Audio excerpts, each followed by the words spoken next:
tell me that I'm never gonna make it. They want me to do something that could make sense. They hate when I keep dreaming I'll be famous, but I don't give a fuck, I'ma keep chasing. I got all this potential that's deep inside of me, but they hate when you're successful cause they try to be. They sit there being judgmental because you're trying things, and they just want you to settle and do the right thing. So get a good job, don't slack off. Wake up every morning, make a good impression on your boss. Don't do anything that I wouldn't do, and when you're making money, make sure you don't spend it too soon.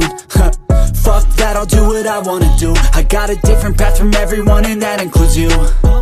Who are you to tell me how to live life? In these times it feels like nobody is right, yeah. So I'ma figure out what else we succeed, and then invest all of my time into that and proceed.